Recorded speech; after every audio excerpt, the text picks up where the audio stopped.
25억 전 재산을 친딸이 아닌 사람에게요. 그 순간 가족들은 모두 얼어붙었습니다. 그런데요. 그 선택엔 누구도 몰랐던 눈물겨운 사연이 있었습니다. 그 이야기를 시작합니다. 25억을 제게 안 주셨다고요? 그게 무슨 말씀이신가요? 법률사무소의 회의실 안 정적이 감돌았다. 김미영 씨는 의자에 앉아 있었지만 심장이 털썩 주저앉는 기분이었다. 탁자 위에 놓인 봉투 유원장이라는 글자가 선명했다. 그녀의 어머니 나순자 씨는 지난주 요양원으로 들어갔다.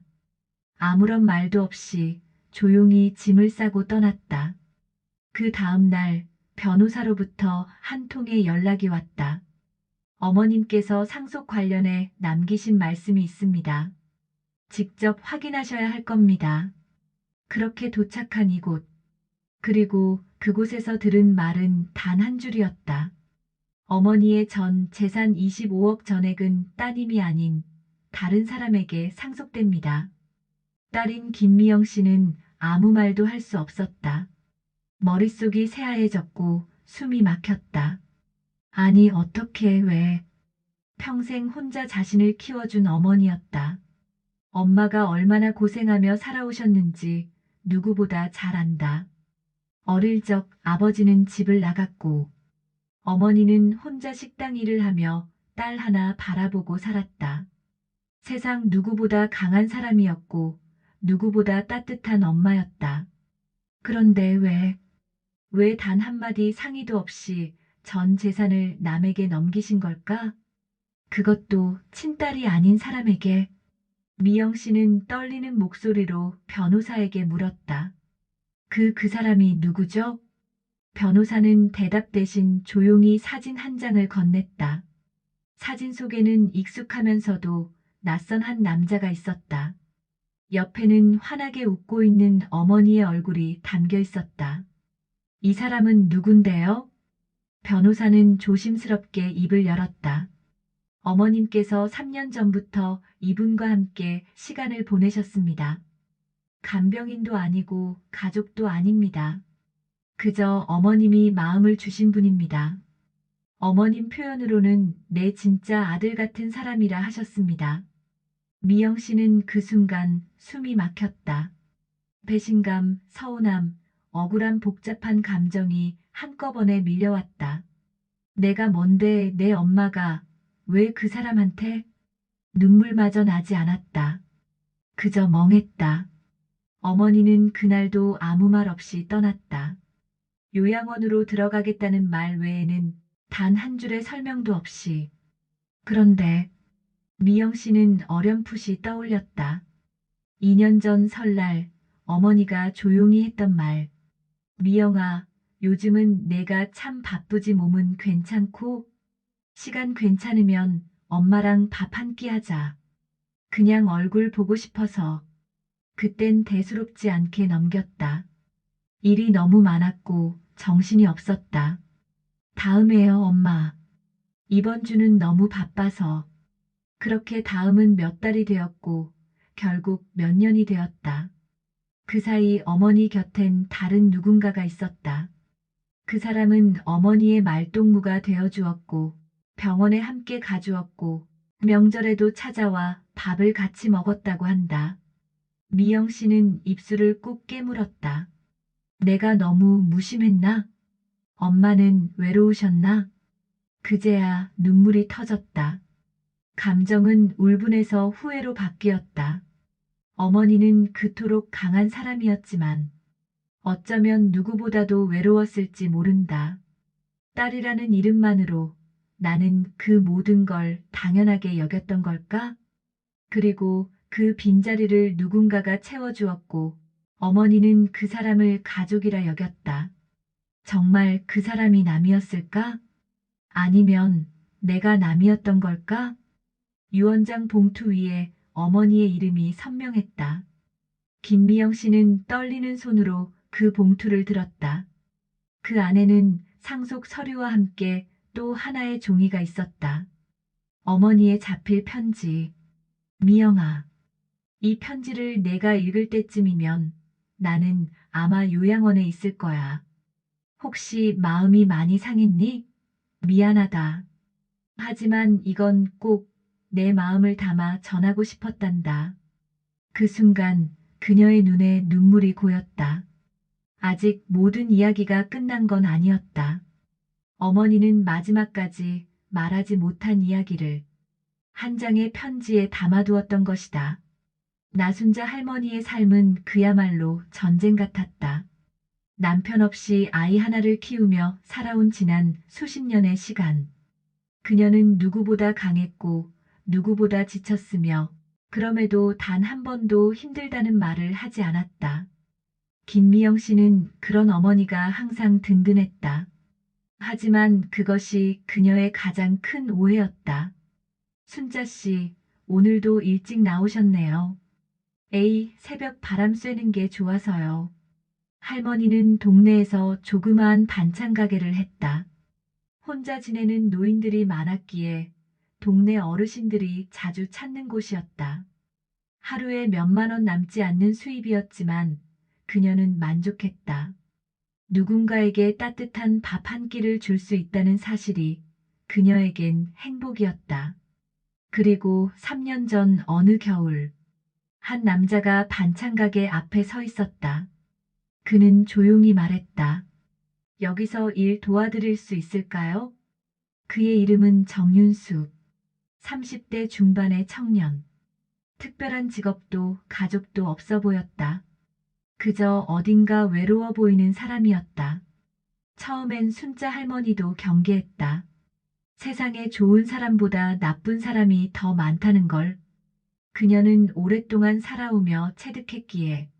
하지만 그는 조용히 그리고 꾸준히 옆에 있었다. 물건을 옮기고 배달을 도와주고 가끔은 자기가 직접 만든 반찬을 나눠주기도 했다. 이거 맛있네. 너희 엄마가 해주신 거야? 아니요. 저는 어릴 때 고아원에서 자랐어요. 그래, 그랬구나. 그 말을 들은 날, 순자 할머니는 혼자 많이 울었다. 그는 아무렇지 않게 말했지만 그 한마디에 담긴 인생의 무게를 그녀는 알고 있었다. 그렇게 시간이 흘렀다. 딸 미영은 서울에서 바쁘게 살고 있었고 명절에도 이번엔 못 내려가요, 엄마. 다음에 꼭 갈게요라며 통화를 끝냈다. 처음엔 섭섭했다. 하지만 반복되다 보니 그냥 이해라는 단어로 넘기게 되었다. 그 빈자리를 윤수가 채웠다. 설날 아침, 할머니, 새해 복 많이 받으세요. 이건 제가 직접 만든 떡국이에요. 그래, 그래, 이 녀석. 이걸 또 언제 만들었어? 새벽에요. 할머니 드시게 하려고. 그는 마치 손자 같았고 어쩌면 아들 같기도 했다. 순자 할머니는 점점 늙어갔다. 허리는 굽고 손에 힘도 빠지고 병원 다니는 횟수도 늘어났다. 그런 그녀를 병원에 데려다 준 것도 윤수였다. 할머니, 무거운 거 드시면 안 돼요. 말했죠? 내가 이런 거 못 들면 반찬 가게 어떻게 해? 그럼 내가 계속 도와드릴게요. 일주일에 5일은 꼭 올게요. 그 약속은 변하지 않았다. 그는 바쁜 와중에도 약속을 지켰다. 한편 딸 미영은 사업에 실패하고 정신적으로도 많이 지쳐 있었다. 그녀에게 어머니는 돌봐야 할 존재가 아니라 나중에 챙기면 될 존재가 되어 있었다. 어머니에게 전화를 걸어도 엄마, 나 요즘 너무 바빠. 다음에 얘기하자. 그 한마디로 전화를 끊는 일이 많아졌다. 할머니는 말하지 않았다. 딸을 탓하지도 서운하다고 하지도 않았다. 다만 속으로만 이렇게 말했다. 내가 그래도 널 키운 이유는 내 외로움을 내가 채우라는 게 아니었단다. 그녀는 병원에서 퇴행성 관절염과 신부전 초기 판정을 받았다. 이제는 혼자 살기 힘들다고 했다. 그래서 결심했다. 이젠 나도 좀 의지하며 살아야겠다. 그리고 결정했다. 요양원에 들어가겠다. 그녀는 짐을 챙기기 시작했다. 딸에게는 그저 나 이제 요양원으로 간다. 너무 걱정 마라. 그 한마디만을 남겼다. 모든 재산을 정리했고 오래된 집 한 채, 예금, 그리고 소액의 적금. 합쳐서 25억. 그녀는 그 모든 것을 윤수에게 상속하기로 했다. 윤수야, 내 할머니. 내가 이 집 떠나면 이거 다 너 가져라. 네, 무슨 말씀이세요? 내가 내 옆에 있어줘서 살아있는 동안 안 외로웠다. 그게 내게 25억보다 더 큰 값이야. 윤수는 말없이 고개를 숙였다. 그리고 눈물을 흘렸다. 그리고 며칠 후 김미영 씨가 상속 사실을 알게 된 것. 그녀는 상처받았고 오해했다. 처음엔 화가 났다. 엄마가 나를 버린 거야. 하지만 어머니가 남긴 편지 속엔 이런 문장이 있었다. 미영아, 나는 내가 나와 피가 이어진 딸이라는 걸 한순간도 잊은 적 없어. 하지만 윤수는 내가 아무도 없다고 느낄 때 조용히 와서 손을 잡아준 아이란다. 피보다 먼저 마음을 준 사람이었고 내 외로움에 온기를 준 사람이었지. 그 아이 덕분에 나는 마지막 몇 년을 웃으며 살 수 있었단다. 그제야 김미영 씨는 오열했다. 그녀는 요양원을 찾았다. 낮은 목소리로 문을 두드렸다. 엄마 나야. 어머니는 휠체어에 앉아 있었다. 천천히 눈을 떴고 딸을 보며 미소 지었다. 미영아 왔구나. 그날 처음으로 셋이 함께 앉았다. 김미영 씨, 순자 할머니, 그리고 윤수. 그들 앞에선 피보다 더 소중한 마음이 있었다. 요양원 방문 이후 김미영 씨는 며칠 동안 한참을 울고 생각하고 또 울었다. 그리고 결심했다. 어머니가 왜 그런 결정을 내렸는지 직접 듣기로. 그날 이후 처음으로 세 사람이 함께 앉았다. 요양원 휴게실 한가운데 낡은 나무 벤치 위 해가 부드럽게 내리쬐던 오후였다. 엄마, 김미영 씨가 조심스럽게 말을 꺼냈다. 그날 변호사님께 들었어요. 유산 윤수 씨에게 다 주셨다는 거. 순자 할머니는 조용히 고개를 끄덕였다. 그래. 그 한마디에 미영 씨의 눈동자가 흔들렸다. 왜요? 엄마. 전 엄마 딸이잖아요. 할머니는 미소를 지었다. 하지만 그 미소엔 미안함이 가득했다. 그러니까 너한텐 그럴 자격이 없다는 말이 아니야. 오히려 너니까 미안해서 못 줬어. 네. 할머니는 손을 떨며 조용히 말을 이어갔다. 미영아, 너 얼마나 힘들었는지 알아. 혼자 서울에서 애 키우고 남편 뒷바라지하고 사업도 망했다는 얘기 들었어.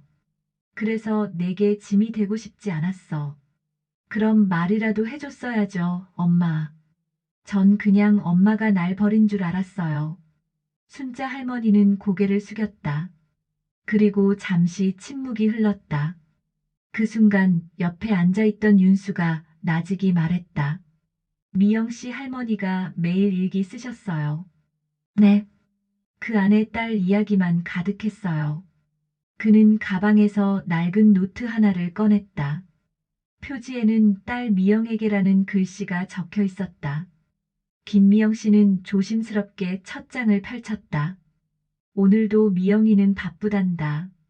그래도 목소리만 들어도 힘이 나. 미영이가 돈이 없어서 반찬 가게 도와준다 했으면 난 차라리 굶었을 거야. 그 애는 힘들어도 나한텐 내색 안 해. 엄마니까 그게 더 안타깝다. 그녀는 노트를 덮고 그대로 고개를 숙였다. 눈물이 마치 참았던 게 터진 듯 흘러내렸다. 엄마 죄송해요. 전화 한 통 제대로 안 했어요. 명절에도 핑계만 댔어요.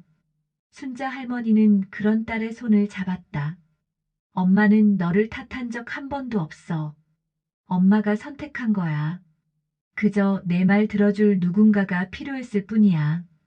그게 윤수 씨였나요? 할머니는 조용히 고개를 끄덕였다. 그 아이는 내가 넘어졌을 때 말없이 손을 내밀어줬어. 허리 아파 병원 갈 때마다 같이 와줬고, 내가 반찬 가게 정리할 때 끝까지 남아 도와줬지. 김미영 씨는 윤수를 바라봤다. 그는 당황한 듯 고개를 저었다. 저 아무것도 한 거 없어요. 그냥 정말 가족 같았어요. 제가 어릴 때 어머니를 잃었거든요. 할머니가 그렇게 해주셔서 전 너무 감사했어요. 그 말에 순자 할머니는 고개를 끄덕이며 말했다. 그래, 넌 날 위해 아무것도 바라지 않고 다 해줬잖아. 그래서 내 마지막 마음을 너한테 주고 싶었어. 그 순간 요양원 복도 끝에서 간호사가 조심스레 다가왔다. 할머니, 오늘은 약 시간 있으세요. 조금 쉬셔야 해요. 그래, 알았어요. 할머니는 자리에서 일어나며 딸의 손을 잡았다. 미영아, 엄마가 너를 사랑하지 않은 게 아니야. 그 누구보다 사랑했어. 하지만 진심이 닿으려면 말보다 마음이 먼저였단다. 딸은 고개를 끄덕이며 눈물을 닦았다. 알아요. 이제 알겠어요. 엄마 죄송해요. 그리고 정말 고마워요. 그날 저녁, 김미영 씨는 윤수에게 말했다. 윤수 씨, 네, 고마워요. 엄마 옆에 있어줘서 제가 못했던 거 다 해줘서. 전 질투할 자격도 없어요. 그냥 감사해요.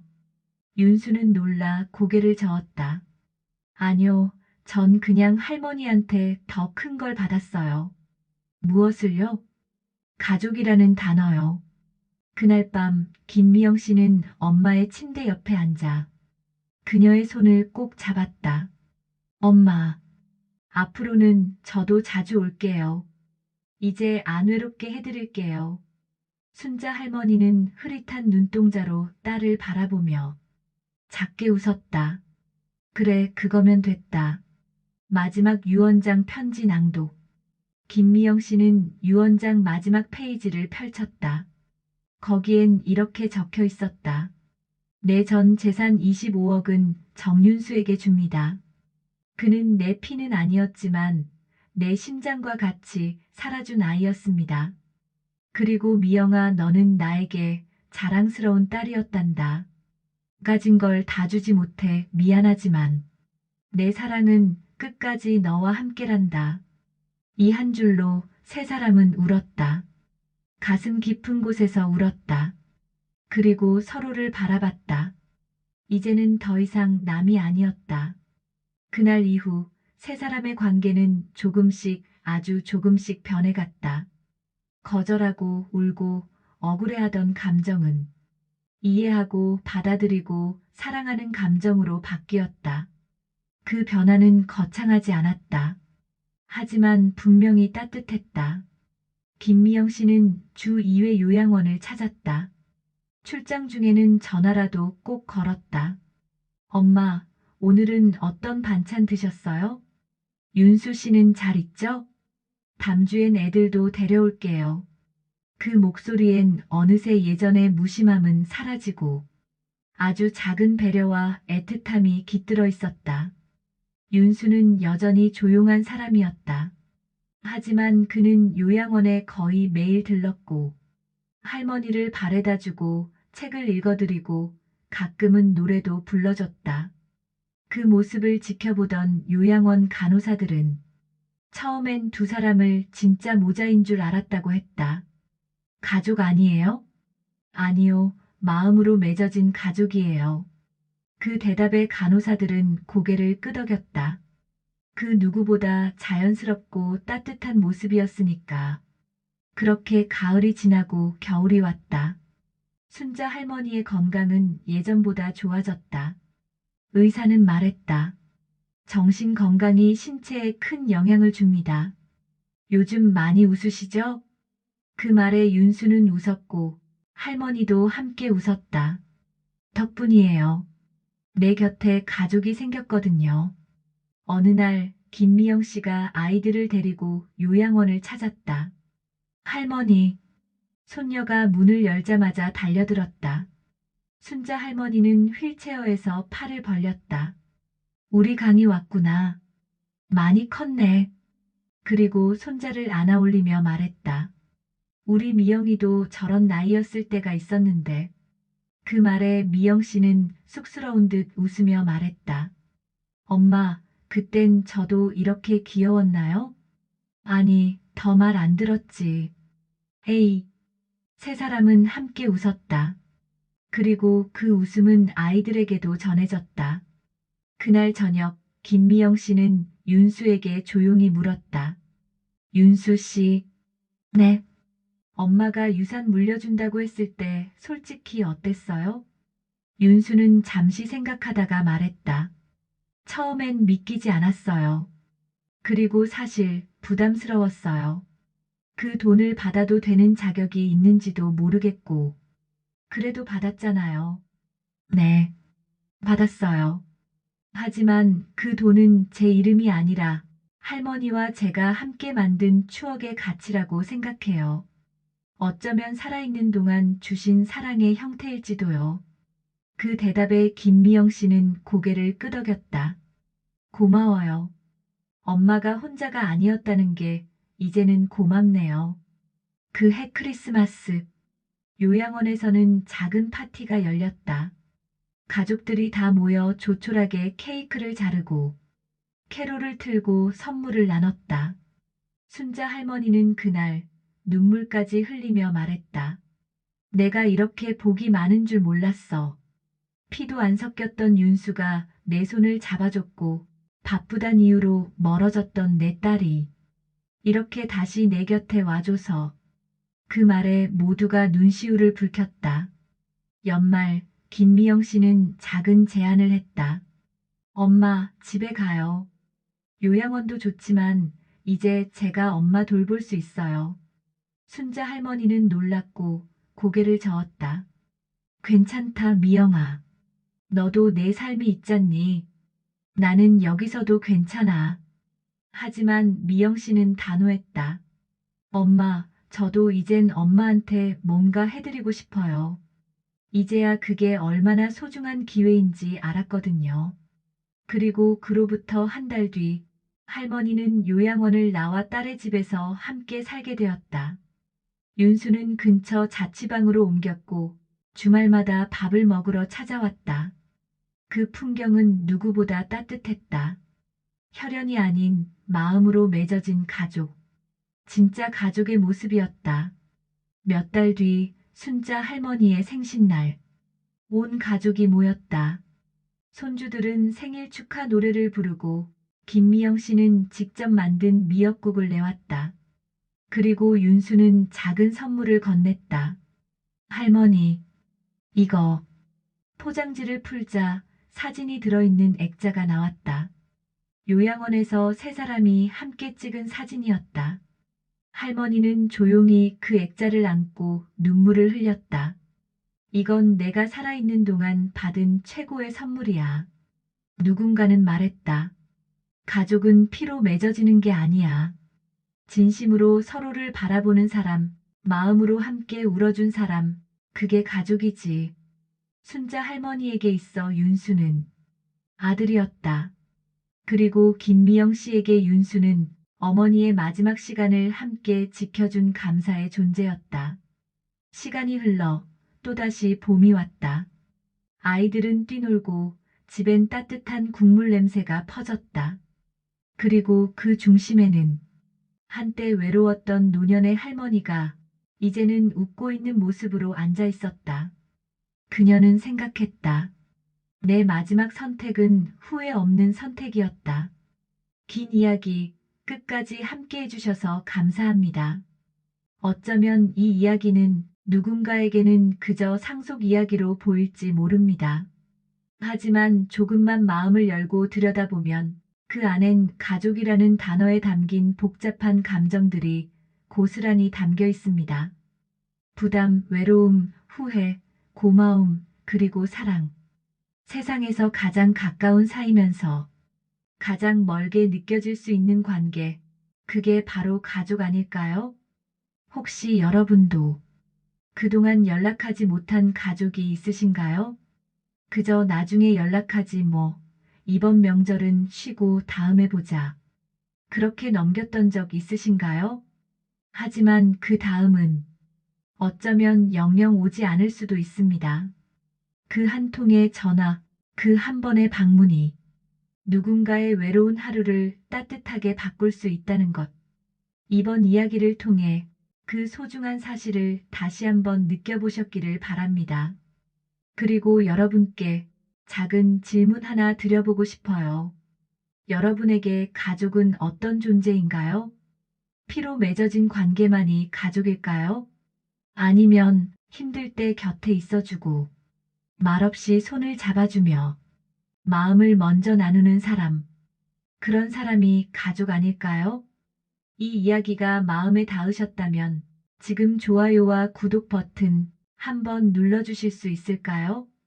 여러분의 한 번의 클릭이 이런 감동 이야기가 더 많은 사람들에게 닿을 수 있게 해줍니다. 그리고 댓글로도 여러분의 생각을 들려주세요. 저도 그동안 연락 못 드린 엄마가 생각났어요. 진짜 가족의 의미에 대해 다시 생각해 보게 됐습니다. 피보다 진한 마음, 이게 진짜네요. 여러분의 짧은 한 줄이 누군가에게 큰 위로가 될 수도 있습니다. 우리는 모두 누군가의 가족이자 누군가의 마음의 안식처일 수 있습니다. 이 이야기를 듣고 잠시라도 누군가에게 전화를 걸고 싶은 마음이 들었다면 그것만으로도 이 영상은 충분히 의미 있는 시간이었다고 생각합니다. 좋아요, 구독, 알림 설정까지 해주시면 앞으로도 더 많은 감동 사연, 더 깊은 이야기로 여러분을 찾아뵙겠습니다. 다음 영상에서는 또 다른 가족의 의미를 전해드릴게요. 늘 마음으로 연결된 여러분과 함께 걷겠습니다. 감사합니다. 그리고 사랑합니다. 꽃다방이었습니다.